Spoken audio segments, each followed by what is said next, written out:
Des travaux récents ont mis en évidence un retour du patrimoine dans la plupart des pays riches, y compris en France. Or, un des problèmes que l'on rencontre en économie, c'est qu'on sait assez peu de choses finalement sur la façon dont est détenu le patrimoine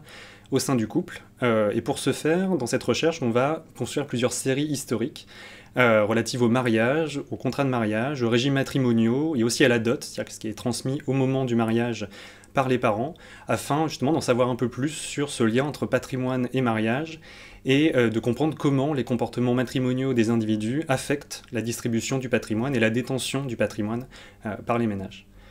On va distinguer trois phases historiques dans l'évolution du mariage. La première phase va être celle du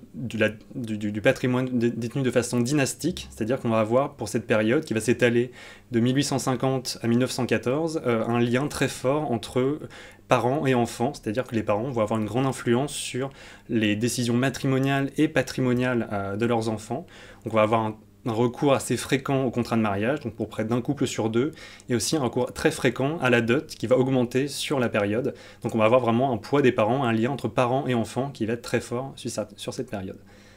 La deuxième période va être une période de transition, c'est-à-dire qu'on va avoir un patrimoine qui va être de moins en moins détenu de façon dynastique et qui va être de plus en plus approprié par les couples eux-mêmes, c'est-à-dire qu'on va avoir un déclin à la fois des dots et aussi des contrats de mariage.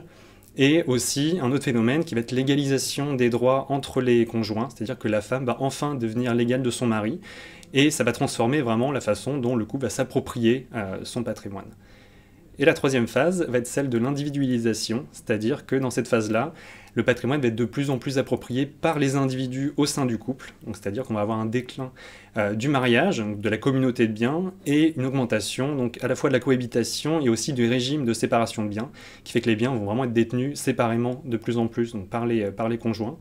Et cette phase va être spécialement importante parce que quand on la met dans une perspective historique, on va voir justement que ça tranche avec quasiment 150 ans de communauté de biens. Donc on a vraiment une nouvelle phase qui s'enclenche et qui a beaucoup d'implications en termes de politique publique, notamment en termes d'inégalité au sein du couple et aussi